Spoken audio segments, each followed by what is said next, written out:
우리에게 주신 말씀 누가복음 5장 말씀입니다. 27절로 32절까지 말씀 한 목소리로 읽도록 하겠습니다. 시작. 그 후에 예수께서 나가사 레위라 하는 세리가 세관에 앉아 있는 것을 보시고 나를 따르라 하시니 그가 모든 것을 버리고 일어나 따르니라. 레위가 예수를 위하여 자기 집에서 큰 잔치를 하니 세리와 다른 사람이 많이 함께 앉아 있는지라. 바리새인과 그들의 서기관들이 그 제자들을 비방하여 이르되 너희가 어찌하여 세리와 죄인과 함께 먹고 마시느냐. 예수께서 대답하여 이르시되 건강한 자에게는 의사가 쓸데없고 병든 자에게라야 쓸데있나니 내가 의인을 부르러 온 것이 아니요 죄인을 불러 회개시키러 왔노라. 아멘. 하나님 아버지, 저희들 오늘 주님께서 부르셨기에 이 자리에 나왔습니다. 내 발길로, 내 결정으로, 내 생각에 따라 온 것 같지만 주님께서 부르시지 않았다면 여기 있지 않을 것이고, 또 주님께서 저희들 변화시키지 않으셨다면 예수님을 주라 부르지 않았을 것입니다. 오늘도 주인 되신 분께서 말씀하시니 그 말씀 저희들을 삶의 기준이 되게 하시고 삶의 능력이 되게 하여 주옵소서. 예수님 이름으로 기도합니다. 아멘. 저는 저 자신을 잘 안다고 생각을 해요. 저는 제가 뭘 원하는지 안다고 믿습니다. 그러나 정말 제가 저 자신을 잘 알까요? 정말 제가 제 원하는 것을 잘 안다고 믿어도 괜찮을까요? 아니 어쩌면은 내가 원하는 것이 바로 그 꼭 필요한 것이라고 나를 날마다 설득했는지도 모르죠. 내가 나를 먼저 설득했기 때문에 나는 마치 내가 그것을 진정으로 원하는 것처럼 그렇게 살아가고 있는지도 모른다는 것이죠. 여러분, 정말 간절히 원하는 것 우리가 잘 몰라요. 그래서 어린아이들이 원하는 것 다 들어주지 않습니다. 자녀들이 원하는 것 다 들어주지 않아요. 자녀들이 원하는 대로 들어주면 큰일 나는 거 다 압니다. 먹고 싶은 대로 내버려 두지도 않아요. 내 먹고 싶은 것 마음대로 먹게 내버려 두는 부모가 어디 있겠습니까? 애들 먹고 싶은 거 되게 다 불량식품이에요. 그리고 사랑하기 때문에 그냥 내버려 두지 않는다는 것입니다. 하나님 아버지는 어떻게 했습니까? 그래, 그분은 내가 나를 아는 것보다 더 잘 아시는 분이에요. 그분은 내가 뭘 필요로 하는지를 나보다 정확히 아시는 분입니다. 나는 내 진정한 필요보다도 내가 원하는 것에 관심이 많지만 하나님께서 내가 원하는 것보다 나한테 꼭 필요한 것을 주시고 싶어하는 분이시죠. 예수님께서 그걸 일러주러 오셨다는 것입니다.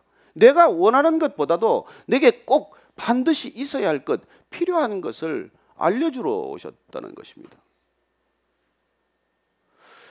그렇기 때문에 그 목적 때문에 우리를 택하셨고 우리를 부르셨습니다. 그래서 우리는 그분이 우리를 택하셨다는 것, 그분이 나를 부르셨다는 것, 그게 구원의 시작이라는 것을 잘 아는 사람들이에요.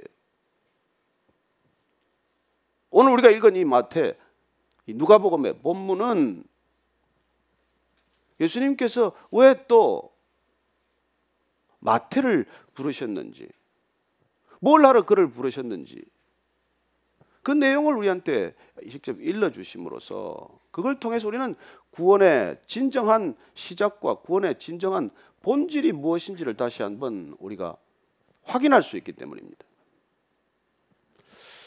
저는 이 본문을 여러분들이 아시겠지만 이 일이 있기 전에 먼저 중풍병자가 지붕을 뚫고 내려와서 친구들이 그 환자 실어 나르는 건 뭐죠? 뭐라 그러나 그걸? 침상이에요? 들것인가? 지붕을 뚫고 들것을 드러내렸다는 거예요. 얼마나 불쾌한 일입니까? 예배 도중에 그런 일이 일어나면 여러분 어떻겠어요? 지붕 뜯는 소리가 나고 지붕에서 그냥 뭐가 쏟아지고 갑자기 들것이 내려오더니 거기 중풍병자가 있었다는 거예요.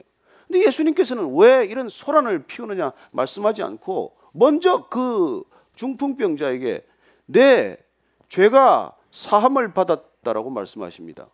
옆에 있던 핑계 구실을 잡으려던 바리새인들이나 서기관들이 얼마나 깜짝 놀랐는지 몰라요. 뭐 하는 짓이야 도대체? 저자가 누군데 죄를 용서한다고 말하나? 근데 예수님께서는 그 죄 용서를 선언하시고 나서 내가 자리에서 일어나 나가라고 말씀하십니다. 왜 예수님께서는 안수기도도 하지 않고 그를 불러서 별다른 말씀을 하지 않고 죄 용서부터 하셨냐는 거예요. 그 병을 치유하기 위해서는 죄 용서가 가장 먼저여야 한다는 것을 예수님께서 아신 것이죠. 그리고 그 환자는 그냥 걸어서 나가는 그런 기적이 일어났어요. 예수님께서 이 기적을 베푸신 목적이 중요합니다. 뭐 중풍병자가 한둘인가요? 그러나 이 환자의 경우 죄를 용서하고 죄로부터 돌이켜야 병이 낫는다는 것을 주님께서 아시기 때문에 무엇보다도 먼저 그를 죄로부터 돌이키는 일을 먼저 하신 것이죠. 그래야 이 환자에게는 구원이란 곧 죄로부터 돌이키는 일로부터 시작된다는 것입니다. 이 일을 하신 후에 그리고 오늘 이 마태를 부르는 사건이 생기는 것이죠. 우리가 읽은 27절 말씀 한번 다시 읽겠습니다. 시작. 그 후에 예수께서 나가사 레위라 하는 세리가 세관에 앉아 있는 것을 보시고 나를 따르라 하시니, 그 후에, 이 일 후에 나가서 세관에 앉아 있는 레위 곧 마태를 부르십니다. 그리고 마태 본명은 레위예요. 레위 지파 사람이었겠죠. 마태란 하나님의 선물이라는 뜻이에요. 레위의 바뀐 이름이겠죠. 그래서 세관에 앉아있는 세리를 부르셨다는 것입니다. 여러분, 부를 사람을 불러야지 왜 세리를 부릅니까? 우리는 세리가 당시에 어떤 대접을 받았는지, 어떤 사람들에게 무시를 당했는지 잘 압니다. 세리는 사람 취급을 하지 않았어요. 세리는 매국노 취급을 한 것 아닙니까? 세리는 법정에서 증언의 효력도 인정하지 않지 않았습니까? 아니, 사람 취급을 하지 않았기 때문에 쳐다보지도 않았고, 지나다니다가 눈길만 마주쳐도 불쾌하다고 아예 눈길을 주지도 않았고 그냥 멀리 돌아다녔던 사람들이에요. 왜 예수님은 이 사람을 찾아가십니까? 아니, 아마 같이 간 제자들도 불쾌했을 거예요. 베드로나 야고보나 요한 같은 제자들도 왜 부르면 우리 동급 정도나 부르든지 왜 인간 같지 않은 마태를 부르나, 왜 레위를 부르시나, 왜 저 사람 보고 나를 따르라고 말하나. 그러나 오늘 예수님께서 중풍병자가 죄로부터 돌이켜야 그의 치유가 시작되듯 이 마태라고 하는 스스로 죄에서 돌이킬 수 없다고 생각하는 이 사람을 부르는 것이 구원의 시작이라는 것을 우리에게 알려주시기 위함이죠. 어쩌면 마태의 얼굴은 정말 찌그러질 대로 찌그러졌을 것입니다. 얼굴에 수심이 가득했겠죠. 아니, 죽음의 그림자가 있었겠죠. 어쩌면 그는 그가 원하던 소유, 그가 원하던 돈은 좀 생겼겠지만 사람들의 손가락질하는 그 냉대, 무시, 그런 것 때문에 아마 지칠 대로 지쳤을 거예요. 끝낼 수만 있다면 인생 끝내고 싶었을 것입니다. 그의 마음 가운데는 절망이 가득했겠죠. 그는 더 이상 인생을 살고 싶은 희망이나 이런 것들을 잃었을 것입니다. 내가 어쩌다가 여기 이 지경까지 왔나? 우리 아버지가 나를 레위라고 이름 지을 때만 해도 내게 희망이 있었는데, 레위라고 불릴 때만 해도 희망이 있었는데, 이제는 내 아버지조차도 나를 보는 것을 부담스러워하니 내 인생은 도대체 어디서 빗나간 것인가? 날마다 세관에 앉아서 돈은 뜯었을지 모르겠지만 그에게는 어떤 기쁨도 아마 없었겠죠. 예수님께서 그를 부르셨다는 것입니다. 첫째, 우리가 예수님이 부른 이 부르심의 기준을 살펴볼 필요가 있어요. 여러분, 우리는 저런 사람 안 찾아갑니다. 우리는 그런 사람 안 부릅니다. 만나고 싶지 않은 사람, 싫어도 아주 끔찍하게 싫은 사람, 쳐다보고 싶지도 않은 사람을 왜 제자로 부르겠습니까? 그러나 예수님께서는 그런 사람을 제자로 부르셨다는 것입니다. 누구도 찾아가지 않는 사람, 누구도 환영하지 않는 사람, 아무도 만나고 싶지 않은 사람, 그런 사람을 택하셨다는 것입니다. 왜요? 그는 본인이 얼마나 죄인인지를 아는 사람이기 때문이에요. 비록 절망하고 있지만 나한테 소망이 없다는 것을 적어도 아는 사람이란 말이에요. 내가 나를 구원할 능력도 없거니와 내 인생에 도대체 출구가 없는 것 같은, 이 마치 절벽에 서 있는 것 같은 그런 느낌을 가진 그 마음의 상태, 그 가난한 마음, 그게 구원의 시작이기 때문에 부르셨다는 것이죠. 어쩌면 예수님께서는 그때까지 마태가 그런 자기 자신에게 절망하는 상황까지 지켜보셨을 것이고 기다리셨을 것입니다. 두 번째로 마태를 부르는 것은 그 마음의 중심을 보시기 때문입니다. 우리는 겉을 보지요. 번듯하면 만나고 싶고 번듯한 사람 찾아가기를 즐기지만은 예수님께서는 겉을 보지 아니하시고 중심을 보시고 속을 보시고 가운데를 보시는 분 아니십니까? 그래서 그 가난한 마음 중심을 보셨기 때문에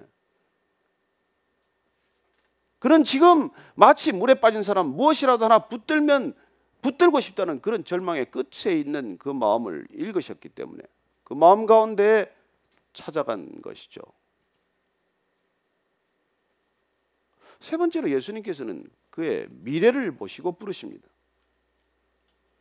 우리는 사람의 과거를 보고 찾아다니고 사람의 과거를 보고 만나기를 원하지만 예수님께서는 우리의 미래를 보고 우리를 부르시고 우리의 미래를 보고 우리를 이렇게 세우시는 분이십니다. 우리는 사람의 과거밖에 몰라요. 현재도 제대로 모릅니다. 뭘 아는 게 제대로 있어요. 그래서 우리는 누군가를 안다고 말해봐야 누군가를 오해한다는 말과 동일한 표현입니다. 내가 나를 잘 안다고 말하는 순간 나는 나를 오해하고 있다는 것과 동일한 말이에요. 우리는 누군가를 절대로 다 알지 못하고 제대로 알지 못하고 정확히 알지 못합니다. 그분의 과거를 우리가 속속들이 압니까? 그분의 현재를 제대로 지켜보고 있습니까? 그분의 미래가 어떻게 달라질지를 압니까? 그걸 모르는데 누구를 안다고 말할 수 있습니까? 그래, 우리를 아는 분은 하나님 한 분밖에 안 계세요. 그래서 우리는 그 사람의 과거를 보고 그 사람을 부르고 찾아가지만 하나님은 우리를 미래에서 우리를 보시고 미래에서 우리를 찾아오신다는 것입니다. 그래, 어쩌면 예수님께서는 이미 레위 안에 있는 마태를 보셨다는 것이죠. 시몬 안에 있는 베드로를 보셨다는 것이죠. 그렇게 격정적이고 그렇게 걸핏하면 넘어지는 그런 시몬이지만 그 안에 반석과 같은 열정이 있고 그를 믿음의 기초로 삼을 만하다고 미래에서 그를 보셨기 때문에 그를 부르신 것이죠. 사람들은 지금 세리고 매국노와 같은 사람이고 상종해서는 안 될 사람이라고 보지만 그러나 그 안에 누구보다도 일을 꼼꼼히 챙기고 숫자를 꼼꼼히 따질 줄도 알고 맡은 책임을 다할 줄 아는 그런 마태를 보았기 때문에 예수님은 미래에서 마태를 부르고 계신 것이죠. 예수님께서는 가늠한 한 여인을 통해서도 막달라 마리아 그 중심 가운데도 성녀 마리아를 보고 그를 부르시고 용서하시는 것입니다. 예수님은 사마리아의 우물가의 한 여인이지만 남편을 5이나 거치고 6번째 남자와도 호적 정리 안 된 채 살고 있지만 그 여인 가운데서도 그 가운데 중심에 하나님을 향한 열정, 알고 싶은 열정, 예배를 사모하는 마음, 그 전도자의 열정을 보셨기 때문에 그 여인을 부르신 것이죠. 저는 여러분들이 이 자리에 잘나서 있는 사람 아무도 없다는 걸 우리가 기억하게 되시길 바랍니다. 우리가 가지고 있는 미래, 하나님께서 부르시면 우리를 어떻게 해서든지 그분이 원하시는 곳까지 인도하실 수 있기 때문에 그분의 부르심에 우리가 순종하고 따라가는 것이 중요하지 지금 내가 어떤 능력을 지니고 있나 과거에 내가 어떤 사람이었나가 중요하지 않다는 것입니다. 그게 여러분들의 미래를 결정하지 않습니다. 미래는 하나님 손에 달렸습니다. 그분의 부르심에 달려있다는 것이죠. 그래요. 그렇게 해서 그분은 따르라고 명령하신 것입니다. 그분의 부르심은 거역할 수 없어요, 사실. 저는 여러분들이 부르셨다면 거역할 수 없다는 것을 일찍 깨닫게 되기를 바랍니다. 여러분들 불렀는데 자꾸 뭐 딴짓 하다가 시간만 가는 거 아닙니까?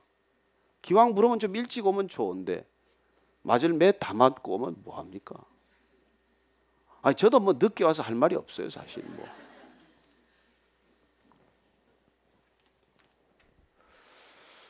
그리고 그가 불렀더니 오늘 28절 말씀 봅니다. 시작. 그가 모든 것을 버리고 일어나 따르리라. 아휴, 여러분 이게 이런 결정이 어디 있습니까?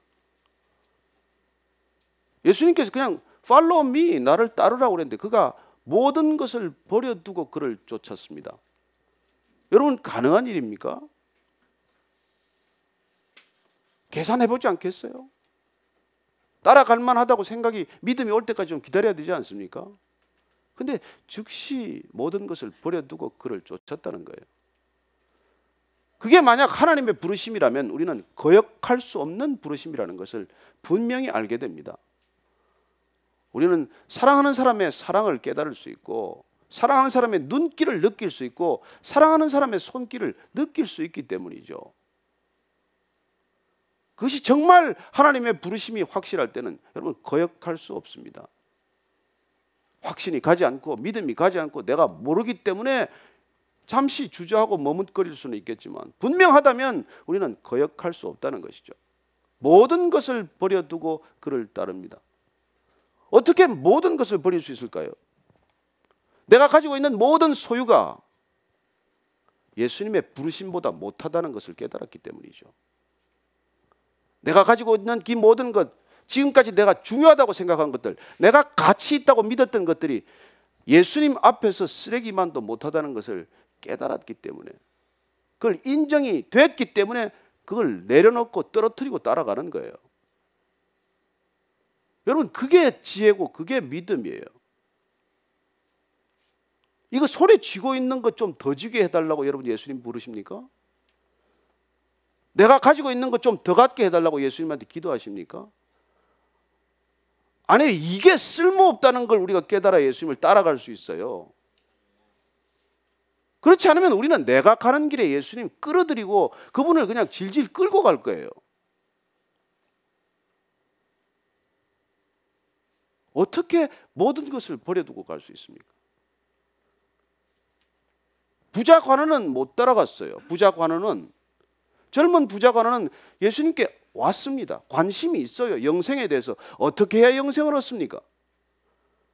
예수님께서 내가 가진 거 다 가난한 사람 나눠주고 나를 따를래? 그래요. 그는 예수님의 가치보다 내가 가지고 있는 소유의 가치가 더 컸기 때문에 그는 뒤돌아서서 가고 맙니다. 예수님께로 일껏 돌이켰다가 되돌이키고만 인생이죠. 어쩌면 우리는 그런 삶의 이 오르막 내리막을 경험할지도 몰라요. 여긴가 저긴가 가치를 늘 저울질하다가, 여러분 예수님을 만난다는 것은 가치 혁명이에요. 예수님을 따른다는 것은 가치의 우선순위가 완전히 뒤바뀌었다는 뜻입니다. 더 이상 이걸 따를 이유가 없어졌기 때문에 예수님을 따르기로 결단하는 것이죠. 그래 모든 것을 다 버려두었다고 해서 이걸 다 어디 바다에다가 뭐 갈릴리 호숫가에 다 던지고 갔다는 얘기는 아니잖아요. 버려두다라는 것은 앞에 두지 않고 뒤에 두다는 뜻이에요. 예수님을 내가 가진 소유보다도 먼저 앞에 둔다는 뜻이에요. 무슨 예수님 따라간다고 그냥 그날부터 단식을 합니까? 금식을 합니까?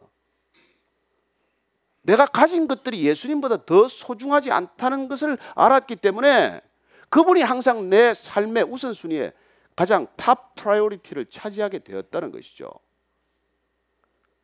그래서 돌이킨다는 것은 가치의 전도요, 가치의 혁명이요, 가치라고 하는 우선순위가 완전히 뒤바뀐 삶이라는 뜻이죠.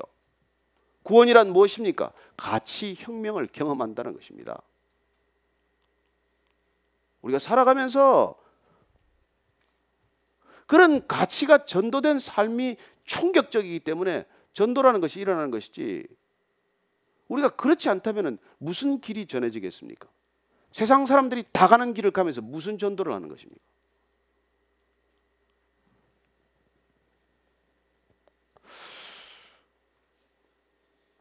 그리고 나서 오늘 보니까 뜻밖의 예수님께서는 레위 집에 앉아 있는 모습을 보게 됩니다. 29절 말씀 한번 보십시다. 시작. 레위가 예수를 위하여 자기 집에서 큰 잔치를 하니 세리와 다른 사람이 많이 함께 앉아 있는지라. 보통 예수님께서 우리를 부르시면 예수님이 부르시는 삶의 반경과 그 지경 안으로 들어가는 게 먼저여야 하는데, 웬일인지 마태를 부르시고 마태가 지금 집에서 파티를 열었어요. 예수님이 뭐 너무 부르시기에 기분이 좋으니까 그냥 그야말로 파티 플래너를 부르고 집에 뭐 그야말로 뭐 떡 벌어지게 한 상 차려서 예수님 한번 기가 막히게 대접하고 싶은 것이겠죠. 근데 마태가 불러봐야 뻔한 사람들 아니겠습니까? 그동안 삶의 반경이 누구 번듯한 사람 사귈 기회나 있으면 누가 알아주기나 했겠습니까? 기껏 가봐야 거기 사람들 다 그렇고 그런 사람들일 거예요. 어쩌면 마태처럼 세리거나, 어쩌면 마태보다도 더 못한 사람이거나, 어쩌면 마태가 단골집에 있던 술집 마담이거나.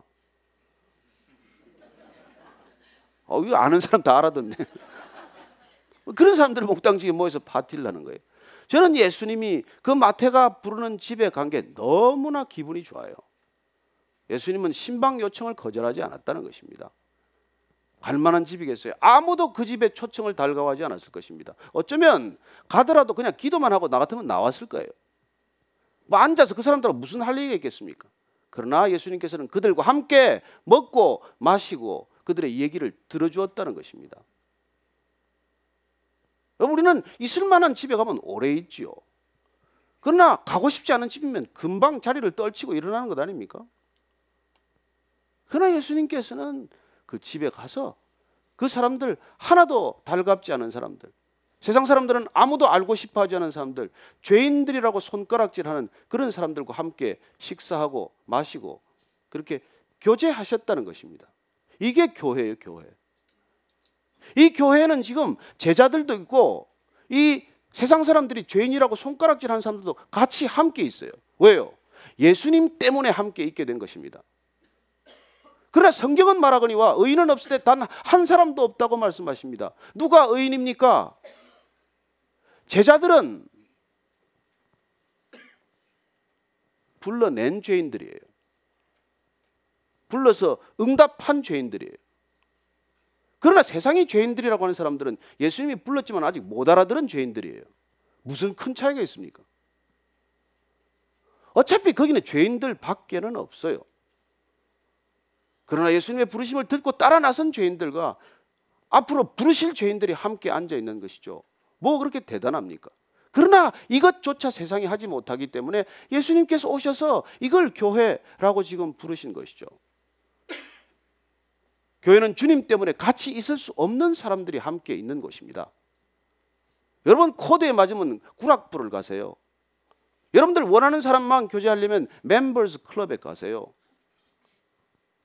여기 뭐 앞에 사우나탕만 가더라도 멤버스 클럽에 돈 주고 카드 사면 가지 않습니까? 모일 만한 사람들끼리 모이겠죠. 그러나 교회란 그런 곳이 아니란 말이에요. 정말 내가 원하지 않는 사람이 오고 힘든 사람이 오고 그런 사람들이 함께 모여서 예수님 때문에 한 공간에 있을 수 있는 곳이 교회라는 거예요. 교회.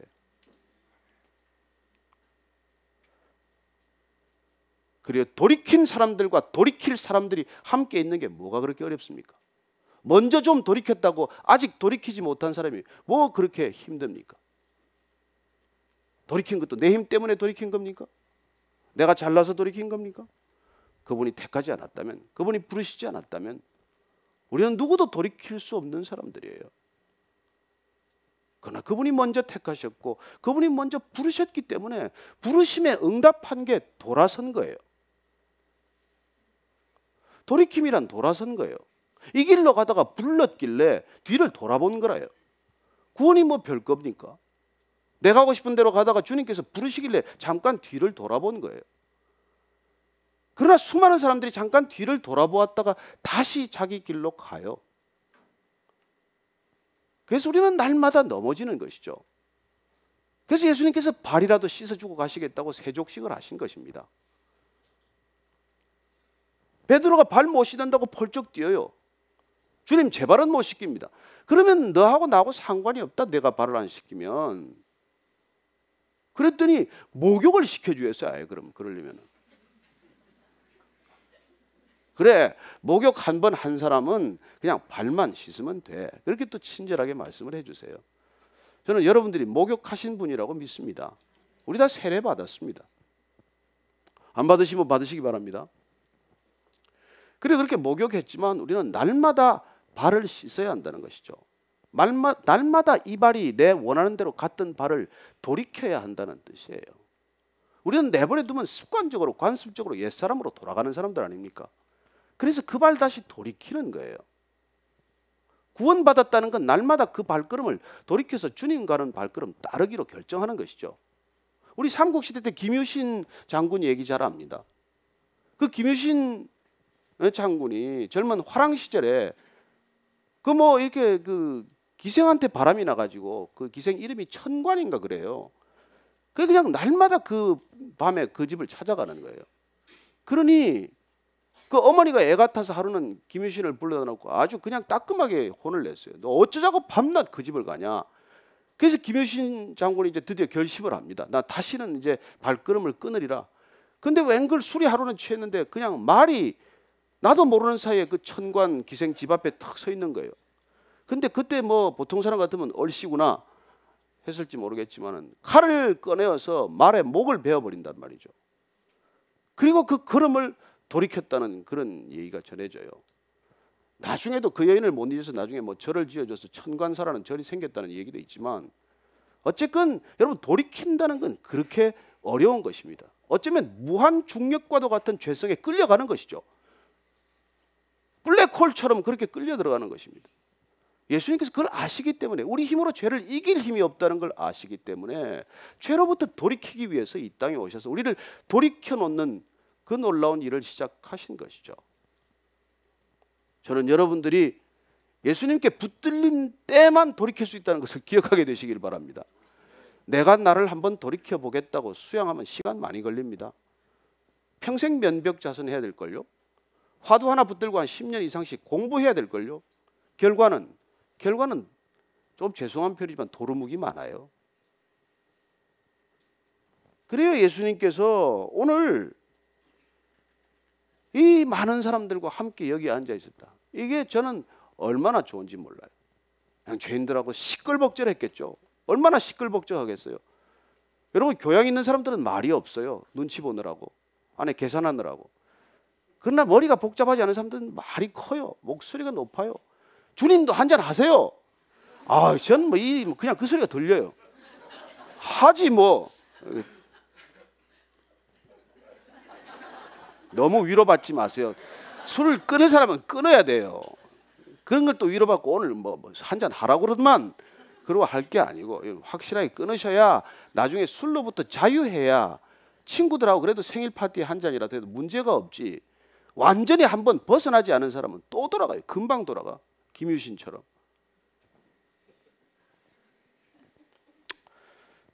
(30절) 말씀 한번 보십시다. 시작. 바리새인과 그들의 서기관들이 그 제자들을 비방하여 이르되 너희가 어찌하여 세리와 죄인과 함께 먹고 마시느냐. 여기 또 감시병들처럼 따라붙은 이 바리새인들과 서기관들은 예수님께 직접 비방을 못하니까 제자들에게 간접적으로 비방합니다. 비방이란 뭐 불평하는 거예요. 투덜대는 거예요. 너희들 선생은 저분이 랍비 맞냐? 어떻게 이런 집에 온 것도 문제가 되는데 저 사람들하고 저렇게 마시고 그렇게 같이 놀 수가 있냐? 여러분 이게 바리새인들이라는 것이죠. 이게 중심의 문제라는 것입니다. 예수님께서 왜 바리새인들 왜 율법학자들 서기관들 왜 그런 얘기를 자꾸 하시겠어요? 왜 죄인들을 자꾸 나무라지 않고 이 사람들을 나무라겠어요?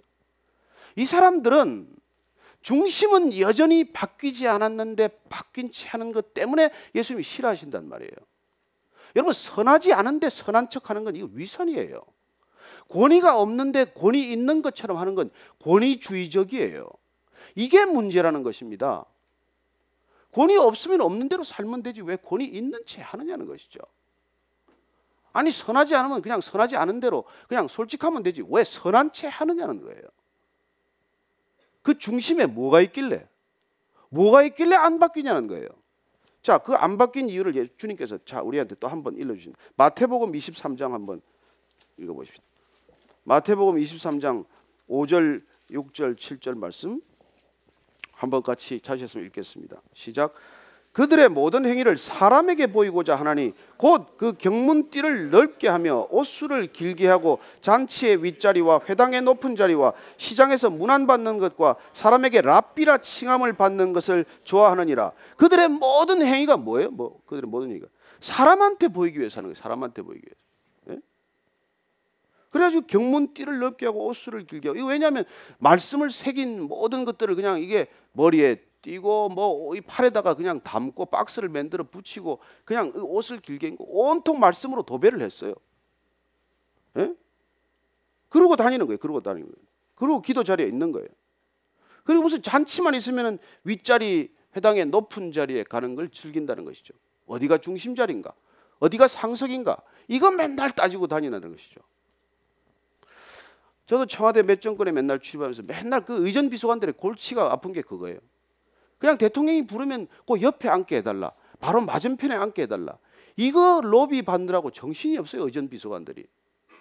그거 하나 자리 잘못 배정해주면 또 아주 관계가 불편해지고 그 관계 좀 잘 해달라고 말이죠. 자리 좀 잘 배치해달라고 맨날 그렇게 봉투를 줬는데 그 봉투가 보통 작은 봉투입니까? 부럽죠. 그런데 여러분 안심하십시오. 그런 봉투 안 생기는 자리에 있는 게 축복이에요. 그 있으면 안 받을 수가 없어요. 어떻게 집요하게 갖다 주는지 여러분 그 안 받는 자리에 있는 걸 그야말로 감사하게 되시기 바랍니다. 그래요. 예수님께서 대답하여 이르시되 오늘 보십시오. 한번 그래요. 예수님께서 이 사람들 이 얘기에 대해서 결론이 뭡니까? 31절 32절 말씀 읽습니다. 시작. 예수께서 대답하여 이르시되 건강한 자에게는 의사가 쓸데없고 병든 자에게라야 쓸데있나니 내가 의인을 부르러 온 것이 아니요 죄인을 불러 회개시키러 왔노라. 아, 얼마 한마디죠 뭐. 병원에 아파야 가지. 환자에게 의사가 소용이 있지. 뭐 건강한데 왜 의사를 찾겠냐. 그리고 나는 아픈 사람 부르러 왔다는 거예요. 나는 죄인들 부르러 왔다고 말씀하십니다. 아니 누가 죄인이 아닙니까? 그런데 그 죄인이 내가 죄인임을 인정하는 죄인과 끝까지 나를 인정하지 않는 죄인이 있을 뿐이에요. 아니 이 땅에 구원이 필요 없는 사람이 어디 있습니까? 그러나 구원이 필요하다는 걸 아는 사람, 인정하는 사람과 나는 구원 안 받아도 그만이라는 사람들, 그 두 부류가 있을 뿐이라는 거예요. 십자가에 못 박혀 돌아가실 때 끝까지 회개하지 않는 죄인과 마지막 순간이라도 회개하는 죄인이 있을 뿐이라는 거예요. 그래요. 구원이란 무엇입니까? 그냥 그 돌이키는 태도를 말하는 것이죠. 환자로서 환자임을 인정하는 태도, 의사이신 그분을 필요로 한다는 고백. 근데 뭐 조금 교만한 환자들은 오면은 의사를 쥐고 흔들잖아요. 요새 뭐 인터넷 때문에 의사하기 힘들다면요. 증세도 알고 뭐 처방도 알고 약도 처방하면 그 약은 이 약으로 바꿔달라 그러질 않나. 아주 힘들다는데요. 그러나 어쨌건 겸손한 환자라면 내가 죽을 병에 걸렸다면 의사에게 절대적인 신임을 할 것이고 그리고 그분의 처방대로 받아들이지 않겠어요? 그리고 예수님께서는 이 땅에 죄인을 부르러 와서 회개시키러 왔다고 말씀하십니다. 돌이키려고 했다는 것이죠. 회개라는 원 뜻은 그 전에 모르던 걸 새로 알게 되어서 깨닫게 되는 것을 말해요. 그전에는 이렇게 알았는데 아니구나, 이게 아니구나, 이걸 깨닫는 거예요. 그래서 그 회개가 일어나면 아, 내가 새로운 기준을 받아들여야 되겠구나. 내 인생의 중심이 여기가 아니라 저기구나. 이걸 깨닫고 내가 뒤돌아서는 태도, 이걸 회개라고 하는 것이죠. 그런 돌이킴이 바로 구원이라고 말하는 것입니다. 그래서 돌이켜서 걸어가는 길이 구원의 삶이라는 거예요. 그렇게 살아가다가 구원의 끝에 이르는 것이 우리가 하나님 나라에 온전히 그 이제 완성이 되는 거라면, 구원이 완성되는 순간은 그 순간이란 말이에요. 그래서 구원받았다는 것은 내가 가던 내 마음대로 걷던 길을 되돌이키는 것을 구원 사건이라고 말하고, 구원을 이루어가는 삶, 구원을 누리는 삶은 돌아서서 반대로 반전된 인생을 걷기 시작하는 삶의 과정을 말하는 것이고, 구원의 온전한 완성이란 이제 이 삶의 과정이 끝나고 그분과 함께 사는 그 삶의 완성된 모습, 아름다운 모습을 우리는 구원의 새 시제로 볼 수 있는 것이죠. 저는 여러분들이 돌아섰으면 확실히 돌아서서 끝까지 그분 따르게 되기를 축복합니다. 하다가 중지못하면 아니간만 못하리라. 무슨 시조도 그러잖아요. 그런데 중요한 것은 우리가 돌아선 채 돌아섰는데 내 중심은 여전히 안 돌아선 게 문제란 말이에요. 그래서 제가 여러 번 간증했지만 제 인생에 확실히 구원 사건을 경험한 날이 있어요. 그건 제가 교회 나간 날이 아니에요. 새벽기도 처음 나간 날이 아니에요. 제가 너무 은혜 받고 너무 좋아서 매일 아침마다 새벽 예배를 나가는데, 새벽 5시마다 나가는데, 어떤 때는 새벽 2시, 3시 퇴근해서 새벽 5시 가려면 얼마나 힘들어요. 코피가 있다면 가끔 나요. 그러면 코를 솜으로 틀어막고도 새벽 예배를 나갔어요. 그것도 성이 차지 않아서 수요 예배도 나가고 금요도 나가보고, 그렇게 밤낮 없이 술집을 다니다가 발걸음을 돌려서 이제 교회로 밤낮 없이 가는 거예요. 근데 어느 날 수요일 날 나가는데 제 아내가 불러요. 또 어디 가요? 또 자가 마음에 딱 걸리더라고요. 또 어디 가요? 그래서 내가 돌아서면서 또 어디 가긴 교회 가지. 무슨 교회를 밤낮 없이 가요? 아침에도 가고 밤에도 가고. 그 너무 기가 차서 제가 눈을 빤히 들여다보고, 그러면 내가 다시 술집으로 돌아가랴? 그랬더니 그때 잊을 수 없는 이 구원의 본질에 관한 말씀이 들린 거예요. 당신이 매일 술집 가다가 지금 매일 교회 간다고 무슨 달라진 줄 아는 모양인데 하나도 달라지지 않았어. 제가 너무 망치를 얻어맞은 것 같아서 발이 떨어져 갈 수가 없어요. 그러고 나서는 제 아내는 문을 닫고 방에 들어가 버렸고, 저는 대문을 닫고 다시 현관문을 닫고 다시 방에 들어와서 방석을 깔고 무릎을 꿇고 앉았어요. 내가 주님 음성 답을 들을 때까지 내가 안 일어나겠습니다. 오늘 제가 들은 말이 주님의 음성입니까? 아니면 사탄의 음성입니까? 양단 간의 결론을 내주십시오.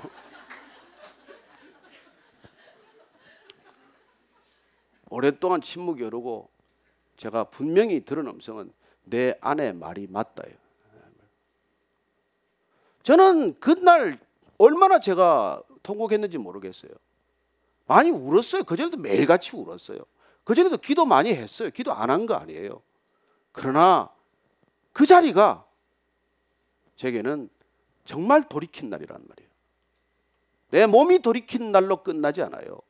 여러분의 중심이 정말 돌이키지 않으면 우리는 어느 순간 바리새인일걸요. 그래서 내가 나를 들여다보니 얼마나 저렇게 나를 알아달라고 하는 게 그 욕구가 여전히 강한지 몰라요.